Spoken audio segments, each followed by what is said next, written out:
Hello everyone. देखिए, आज की इस वीडियो में मैं आपको क्लासिकल फिजिक्स क्यों फेल हुई और क्वांटम फिजिक्स कैसे पिक्चर में आई इसके बारे में बताने जा रहा हूँ। तो इसमें हम जो चीज़ें पढ़ेंगे, पहले तो ये पढ़ेंगे कि क्लासिकल फिजिक्स क्या है, ये हमें क्या इन्फॉर्मेशन देती है और ये कहाँ पे फेल हुई, और क्वांटम फिजिक्स में ऐसा क्या है जो क्लासिकल फिजिक्स नहीं कर पाई।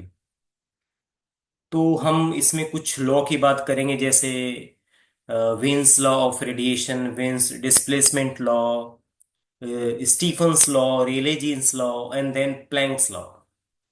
सो प्लैंक्स ने ही स्टार्टिंग किया था क्वांटम फिजिक्स का इन 1900, बट उससे पहले क्लासिकल फिजिक्स क्या होता है, देखिए ये जानना बहुत जरूरी है। What is classical physics? तो जितना भी फिजिक्स हमने अभी तक पढ़ा था before 1900, Newton's law of motion, right, बड़ा फेमस लॉ होता है F=ma, गैलीलियो, मैक्सवेल्स, ये सारी थ्योरी क्लासिकल फिजिक्स के अंडर आती है। For example, if we know the initial position and the velocity of the particle, then physical quantities like position, momentum, energy, etc. can be calculated at any point of time. Basically, classical mechanics was able to predict the dynamics of a material body. For example, a car is moving, okay, if it have certain speed, so we can easily tell that after 1 hour where it will reach, or such type of information can be predicted with the help of classical physics. Optics, interference, diffraction, polarisation, ये सारी चीजें हमने पढ़ी हैं, ये सब classical physics का काम है। Maxwell's equations, radiation and matter, ये सब क्लासिकल फिजिक्स के अंडर आती है। तो बेसिकली जितने भी प्लेनेटरी मोशंस हैं, इन सब का जो फिजिक्स है, ये सब क्लासिकल फिजिक्स का एग्जाम्पल है। अब क्लासिकल फिजिक्स जो होता है वो जो मैक्रोस्कोपिक वर्ल्ड में अप्लाई आप कर सकते हैं। मैक्रोस्कोपिक माने classical physics deals with those object those who are very big in size, जिनका साइज बड़ा होता है, and it failed in the atomic dimension, यानी कि it failed in the microscopic region. For example, कोई मटेरियल है, अगर उस मटेरियल के अंदर एटम्स हैं, इलेक्ट्रॉन्स हैं, और अगर आपसे कहा जाए can you explain the movement of these electrons with the help of classical physics, then it is not possible. So यहाँ पे क्लासिकल फिजिक्स फेल हुई, राइट। सो ऐसे तीन चार एग्जाम्पल मैं आपको बता रहा हूँ। जैसे आप देख रहे हैं, ये ब्लैक बॉडी रेडिएशन है, ब्लैक बॉडी रेडिएशन है, फोटो इलेक्ट्रिक इफेक्ट है, हाइड्रोजन एटम स्टेबिलिटी के बारे में, एंड कॉम्पटन इफेक्ट।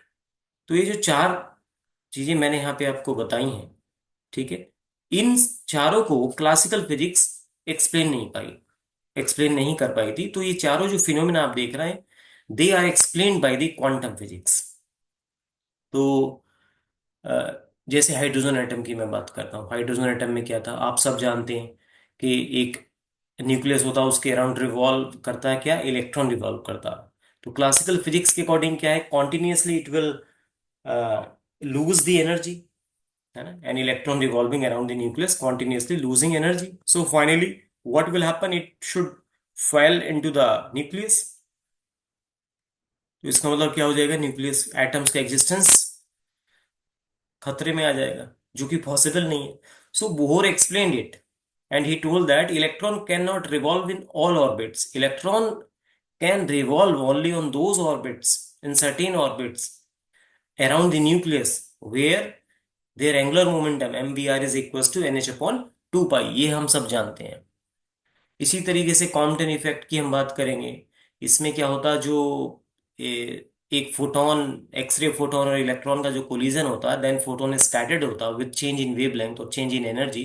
इसको भी क्लासिकल फिजिक्स एक्सप्लेन नहीं कर पाई। फोटो इलेक्ट्रिक इफेक्ट को भी क्लासिकल फिजिक्स एक्सप्लेन नहीं कर पाई, क्योंकि फोटो इलेक्ट्रिक इफेक्ट में आप सब जानते हैं कि हम एक लाइट होती है, लाइट की कुछ इंटेंसिटी होती है, कुछ एनर्जी होती है, जैसी वो मेटल पे पड़ती है तो मेटल से इलेक्ट्रॉन का एमिशन होता है। So you need to supply the minimum amount of energy that is required to emit the electron from the metal. वो कितनी एनर्जी होती है, वर्क फंक्शन के बराबर होती है। जबकि क्लासिकल फिजिक्स क्या कहती है, क्लासिकल फिजिक्स ये कहती है कि फोटो इलेक्ट्रिक इफेक्ट में, कि अगर एक लाइट है जो थोड़ी डिम है, वो ऑन है तो उससे धीरे धीरे इलेक्ट्रॉन एमिट होंगे। अगर आपने एक और ज्यादा इंटेंसिटी की लाइट ले ली तो उससे थोड़ा सा लाइट इलेक्ट्रॉन जल्दी एमिट होंगे। तो क्लासिकल फिजिक्स के हिसाब से लैगिंग है इलेक्ट्रॉन के एमिशंस में, जो कि पॉसिबल नहीं है। अब रही ब्लैक बॉडी रेडिएशन की बात। ब्लैक बॉडी रेडिएशन की बात हम डिटेल्स में करते हैं, क्योंकि जनरली ये वाला टॉपिक सभी में रहता है।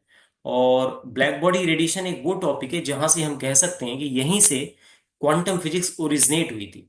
तो देखिए, ब्लैक बॉडी रेडिएशन क्या है और ब्लैक बॉडी क्या है। एक ऐसी बॉडी जिस पे जो भी रेडिएशन पड़ता है वो उसको एब्जॉर्ब कर लेती है, ऐसी बॉडी को हम कहते हैं black body. A body which absorb all the radiation falling on it called black body. और जब आप उसको हीट देते हैं, व्हेन इट इज हीटेड, तो उससे रेडिएशन एमिट होता है। तो उस रेडिएशन को हम क्या कहते हैं, ब्लैक बॉडी रेडिएशन। तो एक अच्छी ब्लैक बॉडी क्या होती है, जितना वो अमाउंट ऑफ रेडिएशन एब्जॉर्ब करती है उतना ही वो एमिट भी करती है। तो अब ये ग्राफ देख रहे हैं आप, ये वाई एक्सिस पे इंटेंसिटी है और एक्स एक्सिस पे वेवलेंथ है, ये लैम्डा है इधर। ठीक है। और उधर आप इंटेंसिटी भी कह सकते हैं इसको, स्पेक्ट्रल डेंसिटी भी बोल सकते हैं आप इसको, एनर्जी पर यूनिट वॉल्यूम भी बोल सकते हैं आप इसको। तो और आप देख रहे हैं ये जो ग्राफ आपको दिख रहे हैं अलग अलग टेम्परेचर पे, ये ब्लैक बॉडी स्पेक्ट्रम्स की ग्राफ है। जैसे कोई आयरन पीस आप ले लें, तो आयरन पीस को जब आप हीट देते हैं, उसको गर्म जब आप करते हैं, तो उसका कलर चेंज होता है, red, yellow and then whitish. ये कलर सारे चेंज होते हैं। तो एक तो ये कलर्स क्यों चेंज होते हैं ये हमें जानना है, और कलर का पैटर्न ऐसा ही क्यों है। दूसरा आप देखेंगे कि ये जो 3000 केल्विन है, 3000 केल्विन पे पहला ग्राफ है। और इसका जो इंटेंसिटी में वेरिएशन इस तरह का है, देखिए जब आप लैम्डा को बढ़ाते हैं इंटेंसिटी बढ़ती है, फिर मैक्सिमम पहुंचती है यहाँ पे, इस पॉइंट पे। ये मैक्सिमम इंटेंसिटी होती, इसको हम बोल सकते हैं lambda M. This is the value of wavelength at which you are getting maximum peak in the intensity. और फिर जैसे जैसे आप लैम्डा को बढ़ाते हैं इंटेंसिटी ये कम होने लगती है। सेम पैटर्न आपको 4000 केल्विन पे मिलता है। अगर आप दोनों ग्राफ को कंपेयर करें, तो जब आपने टेम्परेचर को इंक्रीज किया, तो जो मैक्सिमम पीक था इंटेंसिटी का, ये आप देख रहे हैं मैक्सिमम पीक जो था इंटेंसिटी का, it was shifted towards this region. कहाँ पे, लोअर वेवलेंथ की तरफ, इधर की तरफ शिफ्ट हुआ है। राइट। तो इसको आप दो पार्ट में डिवाइड कर सकते हैं बेसिकली। ये वाला जो रीजन है, ये अल्ट्रावायलेट विजिबल, ये लोअर वेवलेंथ रीजन है इधर। ठीक है। यहां से यहां तक का जो रीजन है, इसको आप लोअर वेवलेंथ रीजन बोल सकते हैं, और ये वाला जो रीजन है इसको आप हायर वेवलेंथ रीजन बोल सकते हैं। और ये लेफ्ट साइड में शॉर्टर वेवलेंथ इधर आ गई। आपने और ज्यादा टेम्परेचर को इंक्रीज किया, देखिए अब आपने 5000 केल्विन कर दिया अगर टेम्परेचर को उसी ऑब्जेक्ट के, तो अब आप देख रहे हैं जो मैक्सिमम पीक था इंटेंसिटी में, ये इधर आ गई। तो इसका लैम्डा एम ये है, देखिए इस वाले पीक का, इसका लैम्डा एम ये है। तो लैम्डा एम क्या, the value of wavelength at which you are getting maximum peak in the intensity. तो आप अगर इस ग्राफ को देखें, इस ग्राफ को फॉलो करें, तो लैम्डा एम और टी में एक रिलेशन है। क्या रिलेशन है, lambda M and T, they are inversely proportional. Okay. तो एक कांस्टेंट आना चाहिए प्रोपोर्शनलिटी हटाने के, तो lambda T is equal to constant B हमने माना कांस्टेंट, और इसको हम बोलते हैं विंस कांस्टेंट, जिसकी वैल्यू कितनी होती, 2.898 10⁻³ मीटर केल्विन। तो ये होता विंस डिस्प्लेसमेंट लॉ। किसका डिस्प्लेसमेंट हो रहा है आप देख रहे हैं, पीक का डिस्प्लेसमेंट हो रहा है, किधर, लेफ्ट साइड में। ओके। इसका एक एग्जांपल भी है, देखिए कि जो हॉटर ऑब्जेक्ट्स होते हैं दे एमिट शॉर्टर वेवलेंथ। आप इस ग्राफ में देख सकते हैं सबसे ज्यादा हॉट क्या है, 5000 केल्विन, और इसका वेवलेंथ सबसे कम है, शिफ्ट हुआ ना टुवर्ड्स, ये सबसे ज्यादा शिफ्टिंग इसकी हुई टुवर्ड्स द लोअर वेवलेंथ, इधर लोअर वेवलेंथ रीजन है। और इसीलिए आप देखते हैं जो ब्लू स्टार है, blue star is more hotter than red star. उसका रीजन क्या है बताइए। ब्लू स्टार का वेवलेंथ कम होता है, रेड स्टार का वेवलेंथ ज्यादा होता है। ओके। तो इसीलिए blue star is more hotter than red star there. तो बेसिकली रिलेशन क्या है, lambda M and T they are inversely proportional. तो ये तो हुआ वेन्स डिस्प्लेसमेंट लॉ, जो कि लोअर वेवलेंथ में एप्लीकेबल होता है। अब इस रेडिएशन के बारे में और भी चीजें बताई गई, जैसे a vibrating electron produce the radiation of any frequency of any region that is continuous character of the radiation. इस पॉइंट्स पे आपको ध्यान देना है, कॉन्टिन्यूअस करेक्टर ऑफ रेडिएशन। जो मैं बता रहा हूँ, अगर कोई ऑब्जेक्ट है जैसे आयरन का पीस है, उससे रेडिएशन एमिट हो रहा है, तो वो किस फॉर्म में एमिट हो रहा है? वो कॉन्टिन्यूअस फॉर्म में एमिट हो रहा है। तो इसको क्या किया? इसको एक्सप्लेन किया भैया रेले ने, जीन्स ने, है ना, इन लोगों ने इसको एक्सप्लेन किया, स्टीफन्स ने इस ब्लैक बॉडी स्पेक्ट्रम को एक्सप्लेन करने की कोशिश की। राइट। तो Rayleigh, Jeans law, Stefan's law try to explain the continuous character of radiation. अब देखिए क्या था, स्टीफन्स लॉ को देखते हैं। स्टीफन्स लॉ क्या बताता है?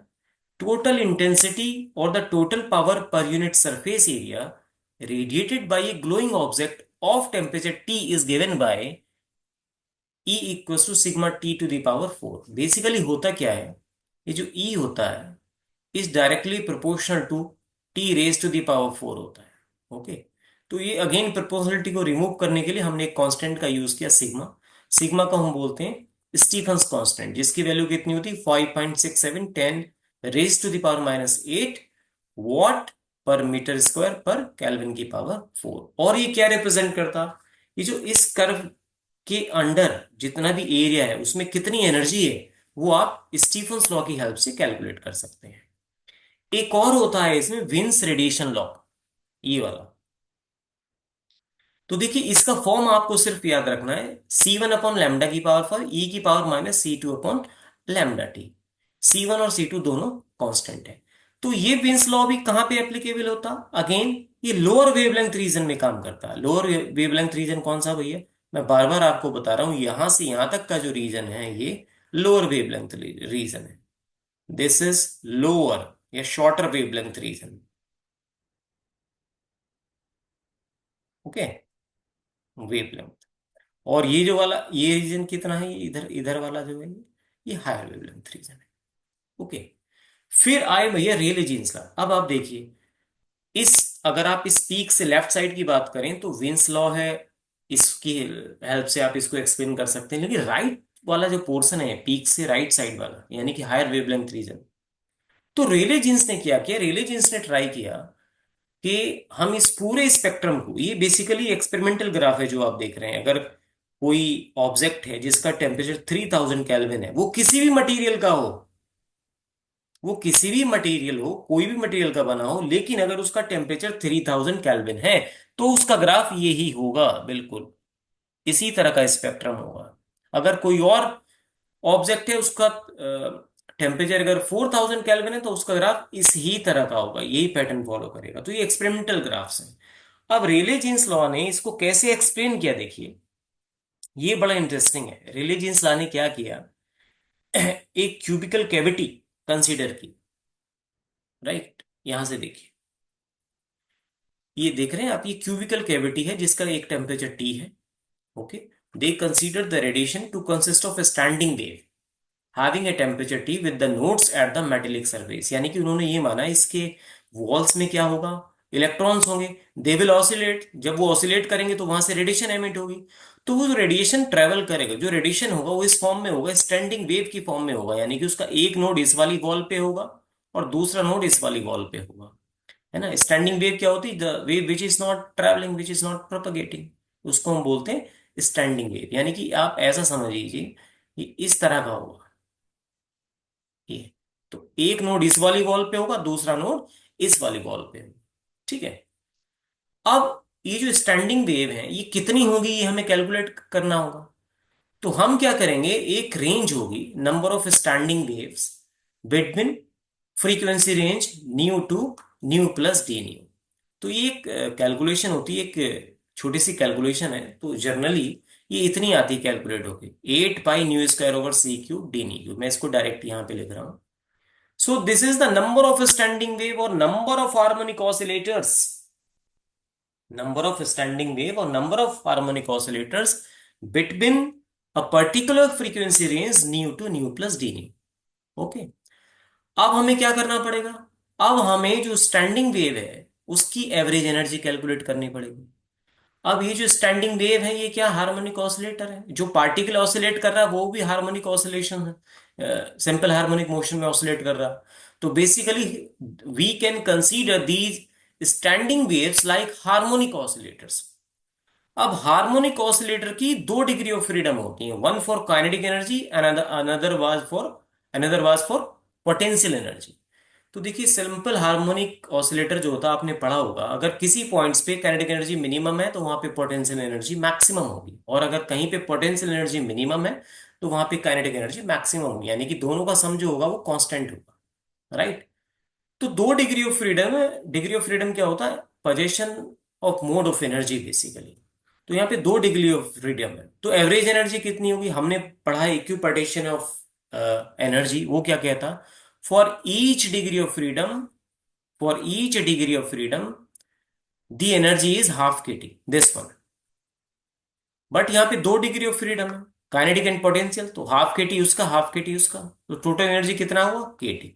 तो ये देखिए, स्टैंडिंग वेव का जो एवरेज एनर्जी है वो के टी आया, ये अभी क्लासिकल फिजिक्स चल रहा है, ओके। अब एवरेज एनर्जी के टी है, total number of standing wave कितनी? इतनी है, तो मुझे एनर्जी मिल जाएगी total. So the average total energy of the radiation leaving the cavity between frequency range nu to nu plus d nu is given by, इन दोनों factor को multiply कर देंगे, 8 pi nu square over c cube into K T and D nu. तो ये formula आ जाएगा 8 pi nu square over c cube के T D new, ठीक है। अब आप देखिए, इसको आप वेवलेंथ के टर्म्स में भी लिख सकते हैं, ओके। कैसे वेवलेंथ के टर्म्स में लिखेंगे आप इसे? देखिए, न्यू इज इक्वल्स टू क्या होता है? सी अपॉन लैम्डा होता है, ओके। तो इसको अगर आप डिफरेंशिएट करेंगे, डी न्यू अगर आप कैलकुलेट करें तो ये देखिए, क्योंकि आपके एक्सप्रेशन में डी न्यू, तो डी न्यू क्या हो जाएगा? Minus C over lambda square into D lambda. अगर आप इसका मोड ले लें तो मोड इसका क्या आ जाएगा? C over lambda square D lambda. इन दोनों वैल्यू को आप यहां पे डाल दें इक्वेशन 3 में, तो आपको ये मिल जाएगा, देखिए, you function of lambda D lambda, ये बताता energy density 8 pi K T upon lambda की पावर 4। इसको हम बोलते हैं रेले Jeans law. Rayleigh Jeans law क्या बताता? जो स्पेक्ट्रल डेंसिटी होती है, जो इंटेंसिटी होती है किसी भी ऑब्जेक्ट से, जो एनर्जी एमिट होती है, अगर आप एक पर्टिकुलर फ्रीक्वेंसी रेंज या वेवलेंथ रेंज में उसको कैलकुलेट करें, राइट, जिसका ये रिप्रेजेंट करती है जिस फैक्टर को, that is inversely proportional to the fourth power of wavelength, okay. This is Rayleigh Jeans law. अब आप देखिए, ये लॉ ब्लैक बॉडी स्पेक्ट्रम को बड़े आसानी से एक्सप्लेन कर रहा है। यहां पे आप देखिए, ये ब्लैक बॉडी स्पेक्ट्रम है, और आपका रेले जीन्स लॉ क्या है? U lambda D lambda equal to 8 pi K T upon lambda की पावर 4।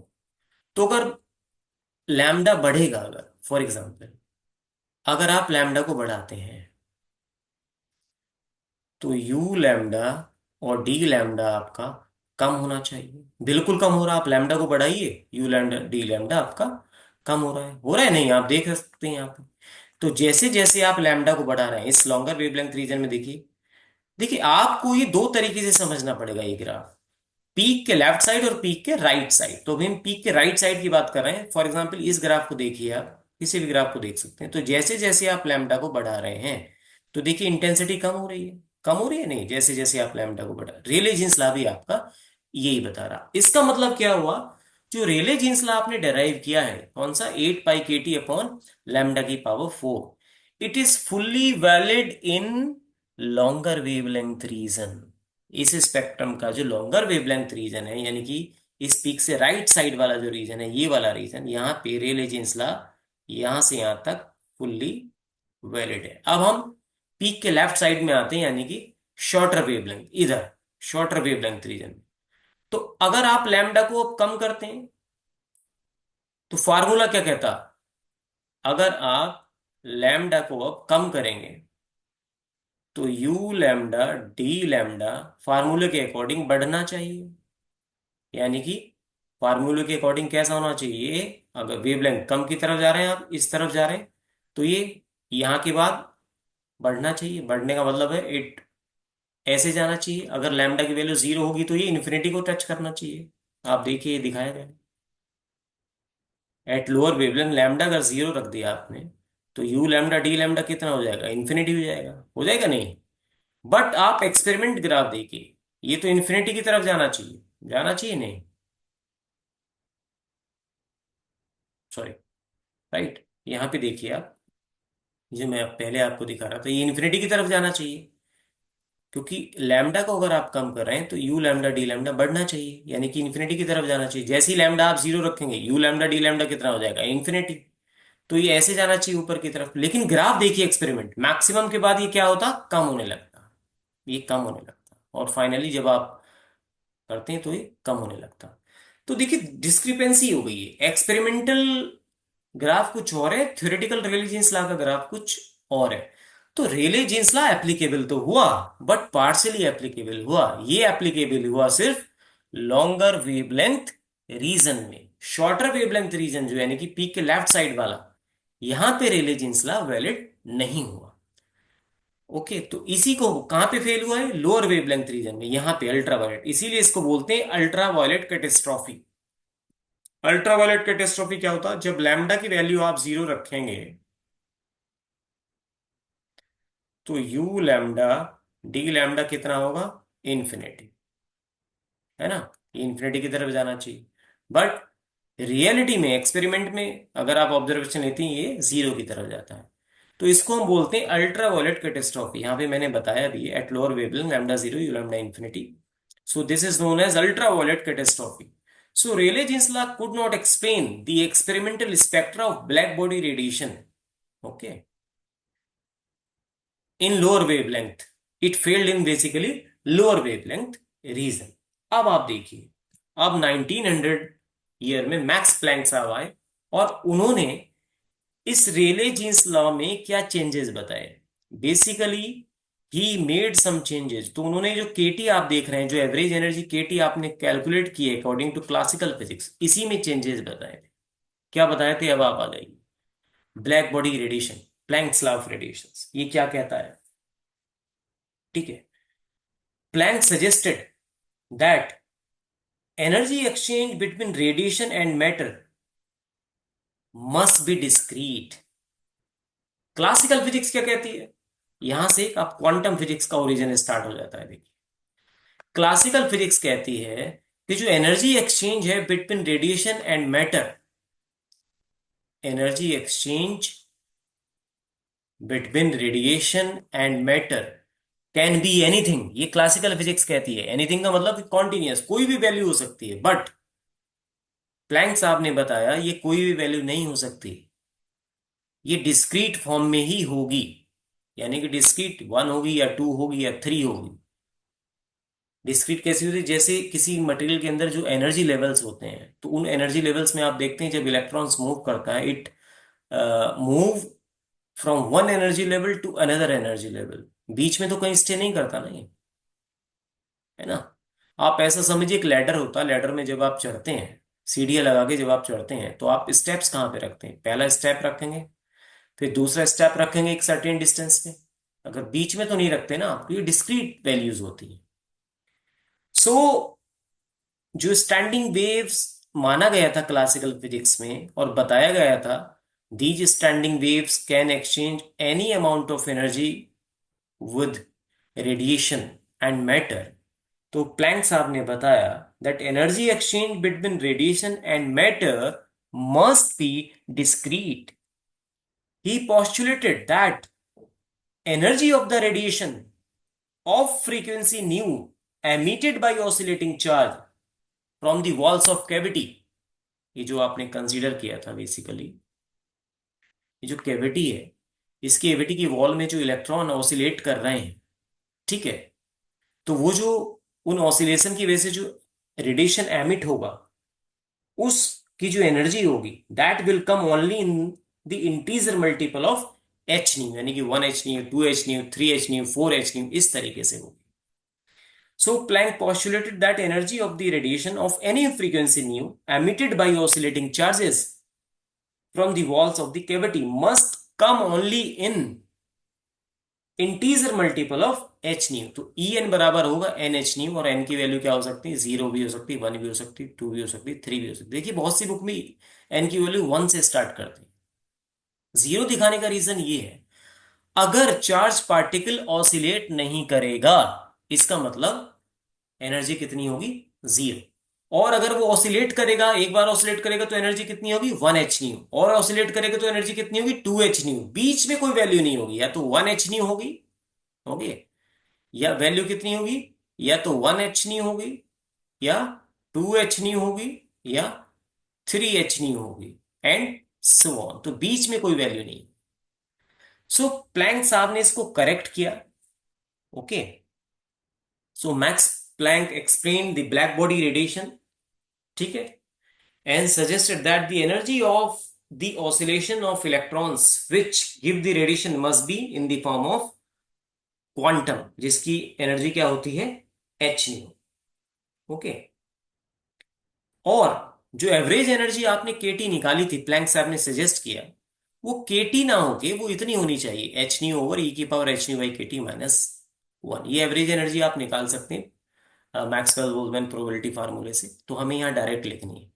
तो बेसिकली ये जो एनर्जी आपको दिख रही राइट साइड में, जहां लिखा क्वांटम ऑसिलेटर और प्लैंक ऑसिलेटर, इस पे न्यूमेरिकल भी कई बार पूछा जाता है। एनर्जी पूछ आपको कुछ कुछ वैल्यू देती है और फिर पूछते हैं कि what is the energy of Planck oscillator and classical oscillator. तो क्लासिकल ऑसिलेटर के अकॉर्डिंग जो एनर्जी है वो केटी है, और प्लैंक और क्वांटम ऑसिलेटर के अकॉर्डिंग जो एनर्जी है, average energy, H nu upon E की power H nu by K T minus 1 है। तो प्लैंक्स ने इसी एनर्जी को चेंज किया था, सिर्फ और सिर्फ इस एनर्जी को चेंज किया था। अगर आप देखें तो फॉर्मूला ये था आपका, कौन सा था, U nu D nu equals to 8 pi, ये देखिए क्या फॉर्मूला था, हाँ भूल गए अभी, ये देखिए 8 pi nu square over C cube into K T, 8 pi nu square over C cube into K T और डी। तो बेसिकली इसी केटी को रिप्लेस किया उन्होंने, इससे रिप्लेस किया, इस क्वांटिटी से, एच न्यू ओवर ई की power H nu by K T minus 1। Okay, तो ये मिल गया अब हमें। इसको बताया गया है कि this is known as Planck's distribution law of radiation. इसको आप वही वेवलेंथ के टर्म्स में भी लिख सकते हैं, कैसे, वही यहाँ पे न्यू की वैल्यू आप सी बाई लैम्डा कर दें, और डी न्यू आप यहाँ पे लिख दें माइनस का C by lambda square D lambda. ठीक है, इसका अगर आप मोड़ लें तो ये वैल्यू आएगी C Y lambda square D lambda. ये वैल्यू उठा करके आप इक्वेशन 5 में डाल दें, तो आपको ये देखिए इक्वेशन 6 मिल जाएगी। ये भी प्लैंक्स लॉ ऑफ रेडिएशन है, but it is in terms of wavelength. अब ये बताएगा, ये जो ब्लैक बॉडी स्पेक्ट्रम आप देख रहे हैं, ये पूरा ब्लैक बॉडी स्पेक्ट्रम इस प्लैंक्स लॉ की हेल्प से एक्सप्लेन किया जा सकता है। साथ में जितने भी लॉ आपने पढ़े हैं वो सारे लॉ इस प्लैंक लॉ से डेराइव हो सकते हैं, निकल सकते हैं इस प्लैंक्स लॉ से। तो इसकी क्या ब्यूटी है देखिए, एट लोअर फ्रीक्वेंसी और हायर वेवलेंथ, हायर वेवलेंथ में कौन सा लॉ वैलिड था, रेले जीन्स लॉ। तो प्लैंक्स लॉ किस में कन्वर्ट हो जाएगा, देखिए प्लैंक्स लॉ कन्वर्ट हो जाएगा रेले जीन्स लॉ में। और एट हायर फ्रीक्वेंसी और लोअर वेवलेंथ, लोअर वेवलेंथ में क्या था, विन्स फार्मूला एप्लीकेबल था, तो प्लैंक्स फार्मूला किस में कन्वर्ट हो जाएगा, विन्स फार्मूले में। अगर आप इसको इंटीग्रेट कर देंगे प्लैंक्स फार्मूले को over the whole spectrum, whole spectrum का मतलब ये जो होल स्पेक्ट्रम आप देख रहे हैं, ये वाला यहां से और यहां तक, या यहां से यहां तक, तो अगर आप इसको इंटीग्रेट कर देंगे then you will get the Stefan's. ठीक है, तो नेक्स्ट वीडियो में हम आपको बताएंगे कि हम कैसे प्लैंक्स लॉ से रेले जीन्स लॉ, विन्स लॉ और स्टीफंस लॉ को हम डेराइव कर सकते हैं। चलिए, थैंक यू।